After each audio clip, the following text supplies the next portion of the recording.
ഇനി ആണവായുധം വെച്ച് സമാധാന ചർച്ചകൾ തകർന്നു, വെടിനിർത്തൽ പ്രതിസന്ധിയിൽ, ലോകം ശ്വാസമടക്കി പിടിച്ചു കേൾക്കുന്ന ആ വാർത്ത ഒടുവിൽ പുറത്തു വന്നിരിക്കുകയാണ്. വെറും ഒരു ഭീഷണിയല്ല, ആണവായുധം നിർമ്മിക്കാൻ ആവശ്യമായിട്ടുള്ള 90% യുറേനിയം സമ്പുഷ്ടീകരണത്തിലേക്ക് തങ്ങൾ കടക്കുകയാണെന്ന് ഇറാൻ പരസ്യമായിട്ട് പ്രഖ്യാപിച്ചു കഴിഞ്ഞിരിക്കുകയാണ്. പശ്ചിമേഷ്യ വീണ്ടും ഒരു യുദ്ധ മുനമ്പിലേക്ക് നീങ്ങുകയാണ്.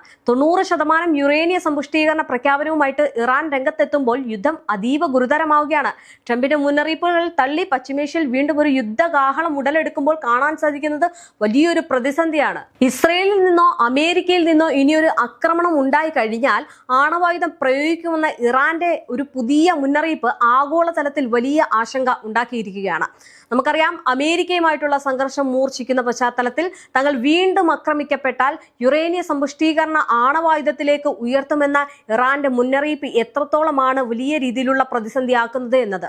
ഇറാന്റെ parliamentary national security and foreign policy commission വക്താവായിട്ടുള്ള ഇബ്രാഹിം റസിയാണ് ഇക്കാര്യം വ്യക്തമാക്കിയത്. തങ്ങൾക്കെതിരെ ഇനിയൊരു ആക്രമണം ഉണ്ടായാൽ 90% വരെ യുറേനിയം സമ്പുഷ്ടീകരിക്കുക എന്നത് ഇറാന്റെ പരിഗണനയിലുള്ള പ്രധാന ഓപ്ഷനുകളിൽ ഒന്നാണെന്നും പാർലമെന്റിൽ ചർച്ച ചെയ്യുമെന്നും അദ്ദേഹം എക്സിലൂടെ അറിയിച്ചിരിക്കുകയാണ്. ഇറാന്റെ ആണവ പദ്ധതികൾ സമാധാനപരമായിട്ടുള്ള ആവശ്യങ്ങൾക്കുള്ളതാണെന്ന് അവർ അവകാശപ്പെടുന്നുണ്ടെങ്കിലും നിലവിൽ 60% വരെ സമ്പുഷ്ടീകരിച്ച് 400 കിലോഗ്രാം യുറേനിയം കൈമാറാൻ ഇറാൻ ഇതുവരെ തയ്യാറായിട്ടില്ല. ഇനി അതുമാത്രമല്ല, സാങ്കേതികമായിട്ട് പരിശോധിച്ചാൽ 60%-ൽ നിന്ന് ആയുധങ്ങൾ നിർമ്മിക്കാൻ ആവശ്യമായിട്ടുള്ള 90%-ലേക്ക് എത്തുക എന്നത് വളരെ ചെറിയൊരു പടിയാണ്. ഇറാൻ ഒരു ആണവായുധം വികസിപ്പിക്കുന്നില്ല എന്ന് ഉറപ്പാക്കുക എന്നതാണ് താൻ ആരംഭിച്ച യുദ്ധത്തിന്റെ പ്രധാന ലക്ഷ്യങ്ങളിൽ ഒന്ന് എന്ന് ഡൊണാൾഡ് ട്രംപ് നേരത്തെ വ്യക്തമാക്കിയിരുന്നു. US വീണ്ടും യുദ്ധം ആരംഭിച്ചേക്കാമെന്ന സൂചനകൾക്കിടയിലാണ് ഇറാന്റെ ഈ ഒരു പ്രതികരണം.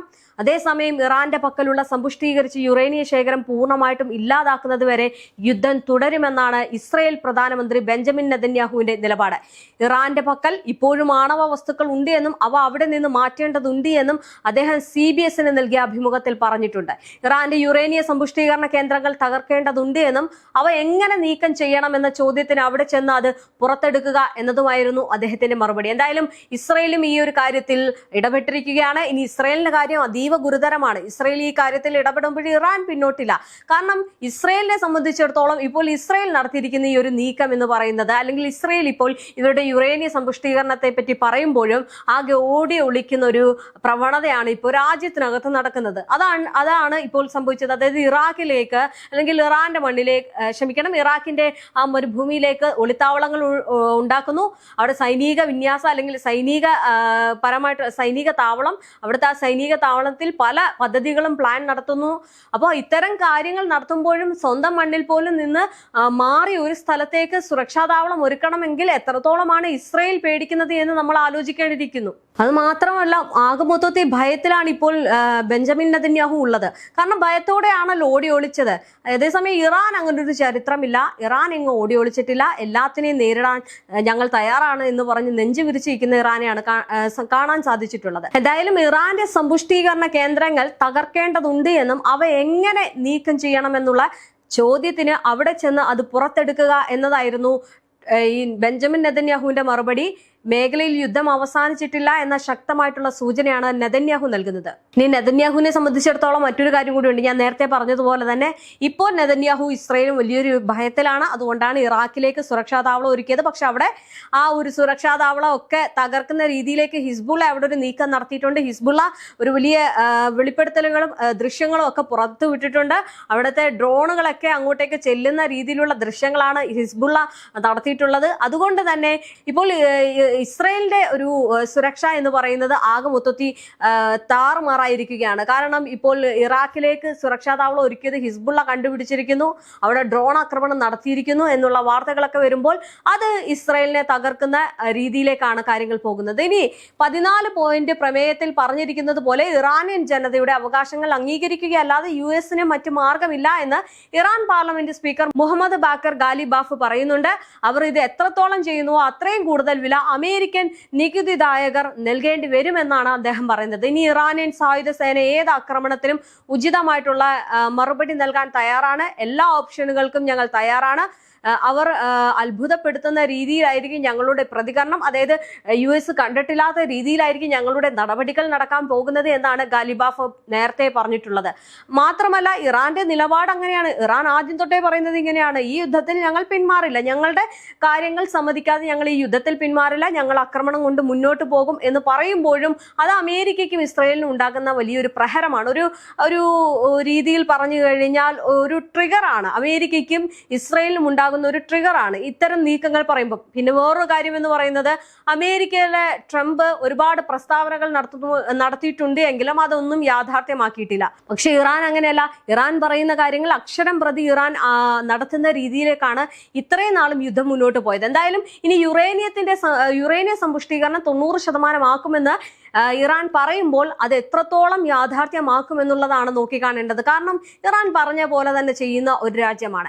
എന്തായാലും പശ്ചിമേഷ്യൻ യുദ്ധമുനമ്പിൽ നിന്ന് ഏറ്റവും ഒടുവിലായിട്ട് പുറത്തു വരുന്ന നിർണായക വിവരങ്ങൾ അനുസരിച്ച് നിലവിലെ താൽക്കാലിക വെടിനിർത്തൽ വെറും ഒരു ലൈഫ് സ്പോട്ടിൽ ആണെന്നാണ് അമേരിക്കൻ പ്രസിഡന്റ് ഡൊണാൾഡ് ട്രംപ് പരസ്യമായിട്ട് പ്രഖ്യാപിച്ചു കഴിഞ്ഞത്. ഇറാൻ സമർപ്പിച്ച പുതിയ സമാധാന നിർദ്ദേശങ്ങൾ വെറും വേസ്റ്റ് ആണെന്ന് അദ്ദേഹം പറഞ്ഞു. മാത്രമല്ല ആ ഒരു പ്രസ്താവനകൾ തള്ളിയതാണ് ഈ ഒരു പുതിയ പ്രതിസന്ധിക്ക് കാരണം. എന്തായാലും ഇറാന്റെ ആണവ സമ്പുഷ്ടീകരണ കേന്ദ്രങ്ങളെ അമേരിക്കയും ഇസ്രയേലും വളരെ സൂക്ഷ്മമായിട്ട് നിരീക്ഷിക്കുകയാണെന്ന് ട്രംപ് മുന്നറിയിപ്പ് നൽകിയിട്ടുണ്ട്. ഇറാന്റെ ഭാഗത്ത് നിന്ന് ഏതെങ്കിലും നീക്കമുണ്ടായാൽ ആ നിമിഷം ആണവ കേന്ദ്രങ്ങൾ അടിച്ച് തകർക്കുമെന്നാണ് വൈറ്റ് ഹൗസിന്റെ ഭീഷണി. പക്ഷെ ഇത്തരം ഭീഷണികൾ ഒരിക്കലും ഇറാന്റെ പക്കൽ വില പോകില്ല. മാത്രമല്ല ഇറാൻ ഈ പറയുന്നത് പോലെ തന്നെ കടുത്ത നിലപാടും ആ കടുത്ത നടപടികളിലേക്കും കടക്കുന്ന രീതിയിലേക്കാണ് കാര്യങ്ങൾ കൊണ്ടുപോകുന്നത്. എന്തായാലും യുദ്ധം കാരണം അമേരിക്കയിൽ ഇന്ധന വില കുതിച്ചുയരുകയും പണപ്പെരുപ്പ് കൂടുകയും ചെയ്യുന്നുണ്ട്. എന്നാൽ ജനങ്ങളുടെ ഈ ഒരു സാമ്പത്തിക ബുദ്ധിമുട്ടുകളെക്കാൾ തനിക്ക് പ്രധാനം ഇറാൻ ആണവായുധം നിർമ്മിക്കുന്നത് തടയുക എന്നതാണ്. അതിനാണ് ഇപ്പോൾ ട്രംപ് ഏറ്റവും കൂടുതൽ ഊന്നൽ നൽകുന്നത്. അതുകൊണ്ടാണ് സ്വന്തം രാജ്യത്ത് പോലും ഇറാനെ അനുകൂലിച്ചും ട്രംപിനെ പ്രതികൂലിച്ചും ജനങ്ങൾ പ്രതിഷേധത്തിനിറങ്ങുന്നതും ജനങ്ങൾ തെരുവിലിറങ്ങി വെല്ലുവിളികൾ നടത്തുന്നതൊക്കെ. എന്തായാലും ട്രംപിനാകെ മൊത്തത്തിൽ ആശങ്കയാണ് ഇത്തരം കാര്യങ്ങൾ നടക്കുന്നത്. എന്തായാലും ട്രംപ് ഈ ഒരു പ്രസ്താവനകൾ നടത്തുന്നത് അനുസരിച്ച് തന്നെ ഇറാൻ തന്റെ നടപടികൾ മുന്നോട്ട് കൊണ്ടുപോവുകയാണ്. എന്തായാലും ട്രംപിന്റെ ഭീഷണികൾക്ക് മുന്നിൽ ഇറാൻ ഒട്ടും പിന്നോട്ടില്ല. അമേരിക്കയുടെയോ ഇസ്രായേലിന്റെയോ ഭാഗത്ത് നിന്ന് ഏതെങ്കിലും ആക്രമണം ഉണ്ടായാൽ ശത്രുക്കൾ ഞെട്ടിക്കുന്ന തരത്തിലുള്ള കടുത്ത തിരിച്ചടി നൽകാൻ ഞങ്ങളുടെ സൈന്യം സജ്ജമാണെന്നാണ് ഇറാൻ വ്യക്തമാക്കിയിട്ടുള്ളത്. ഇറാൻ യുറേനിയ സമ്പുഷ്ടീകരണം 90% ഉയർത്തുകയും ആണവായുധം നിർമ്മിക്കുകയും ചെയ്താൽ ലോകം ഇന്നേ വരെ കാണാത്ത ഒരു കടുത്ത സാമ്പത്തിക സൈനിക പ്രതിസന്ധിയാകും ഉണ്ടാവുക. അഥവാ 90% എന്ന ചുവപ്പ് രേഖ, റെഡ് ലൈൻ ഇറാൻ മറികടന്നു കഴിഞ്ഞാൽ ഇറാന്റെ ആണവ കേന്ദ്രങ്ങളും സൈനിക താവളങ്ങളും ലക്ഷ്യമാക്കി US ഇസ്രയേൽ സഖ്യം അതിശക്തമായിട്ടുള്ള ഒരു സംയുക്ത വ്യോമാക്രമണം ആരംഭിക്കും. ഇത് പൂർണ്ണമായിട്ടുള്ള ഒരു യുദ്ധത്തിലേക്ക് വഴിമാറും. മിഡിൽ ഈസ്റ്റ് ആകെ കത്തും. ആക്രമിക്കപ്പെട്ടാൽ ഇറാൻ ഒരിക്കലും മിണ്ടാതിരിക്കില്ല. പിന്നീട് ഇറാന്റെ ഭാഗത്ത് നിന്ന് ഒരിക്കലും ആരും കണ്ടിട്ടില്ലാത്ത രീതിയിലുള്ള ഡ്രോണുകളും മിസൈലുകളും പുറത്തു വരും. അങ്ങനെ ആകെ മൊത്തത്തിൽ ഒരു വലിയ രീതിയിലുള്ള ഒരു യുദ്ധമാകും. തങ്ങളുടെ മിസൈൽ ശേഷി ഉപയോഗിച്ച് ഇസ്രായേലിനെതിരെയും മിഡിൽ ഈസ്റ്റിലെ അമേരിക്കൻ സൈനിക താവളങ്ങൾക്ക് നേരെയും ഇറാൻ തിരിച്ചടിക്കും. ഇനി ഞാൻ നേരത്തെ പറഞ്ഞതുപോലെ ഇറാഖിലെ ഇസ്രായേലിന്റെ സുരക്ഷാ താവളങ്ങളിലേക്കും ഒരുപക്ഷെ ആ ഒരു തിരിച്ചടി ഇറാൻ കൊടുക്കും. കൂടാതെ ലെബനനിലെ ഹിസ്ബുള്ള, യമനിലെ ഹൂത്തികൾ തുടങ്ങിയ ഇറാന്റെ സഖ്യകക്ഷികൾ ഒരേ സമയം ഇസ്രായേലിനെ വളഞ്ഞാക്രമിക്കാൻ തുടങ്ങുന്നതോടെ പശ്ചിമേഷ്യ ഒന്നാകെ യുദ്ധക്കളമാകാം. ഇറാൻ ആണവായുധം ഉണ്ടാക്കിയാൽ മേഖലയിലെ അവരുടെ പ്രധാന ശത്രുക്കളായിട്ടുള്ള സൗദി അറേബ്യയും സ്വന്തമായിട്ട് ആണവായുധം നിർമ്മിക്കാനുള്ള ശ്രമങ്ങൾ തുടങ്ങും. ഇത് മിഡിൽ ഈസ്റ്റിൽ ഒരു അപകടകരമായിട്ടുള്ള ആണവ മത്സരത്തിന് കാരണമാകും. പിന്നീട് ലോകത്തിലെ ഏറ്റവും പ്രധാനപ്പെട്ട എണ്ണക്കപ്പൽ പാതയായിട്ടുള്ള ഹോർമുസ് കടലിടുക്ക് ഇറാൻ അടച്ചുപൂട്ടുകയും ചെയ്യും. അങ്ങനെ സംഭവിച്ചാൽ ലോകത്തെ ക്രൂഡ് ഓയിൽ വിതരണം സ്തംഭിക്കും. പെട്രോൾ ഡീസൽ വില ചരിത്രത്തിൽ ഇല്ലാത്ത വിധം കുതിച്ചുയരുകയും ഇന്ത്യ ഉൾപ്പെടെയുള്ള രാജ്യങ്ങൾ കടുത്ത സാമ്പത്തിക പ്രതിസന്ധിയിലാവുകയും ചെയ്യും. ഗൾഫ് മേഖലയിൽ യുദ്ധം പൊട്ടിപ്പുറപ്പെട്ടാൽ അവിടെ ജോലി ചെയ്യുന്ന ദശലക്ഷക്കണക്കിന് ഇന്ത്യൻ പ്രവാസികളുടെ സുരക്ഷ അപകടത്തിലാകും. നമുക്കറിയാം, മലയാളികൾ ഉൾപ്പെടെയുള്ള പ്രവാസികളാണ് അവിടെ ഈ പറയുന്നത് പോലെ ജോലി ചെയ്യുന്നത്. അപ്പോൾ അവരുടെ ജോലികൾ പോകും. മാത്രമല്ല അവർ തിരിച്ചു വരുന്നതും പ്രതിസന്ധിയിലാകും. അവരെ നാട്ടിൽ എത്തിക്കുക എന്നത് ഇന്ത്യക്ക് വലിയ രീതിയിലുള്ള ഒരു വെല്ലുവിളിയാകുന്ന കാര്യമായിട്ട് പിന്നീട് മാറും. കൂടാതെ എണ്ണ വില കൂടുന്നത് ഇന്ത്യയിലെ നിത്യോപയോഗ സാധനങ്ങളുടെ വിലക്കയറ്റത്തിന് കാരണമാകും. ദൈനംദിന ജീവിതം നയിക്കുന്നവരുടെ ജീവിതം താറുമാറാകും. ഈ മരുന്നും ഭക്ഷണവും ഒക്കെ ഇല്ലാതെ മരണത്തോട് മല്ലടിക്കുന്ന ജീവനുകളായിരിക്കും പിന്നീട് കാണാൻ സാധിക്കുന്നത്.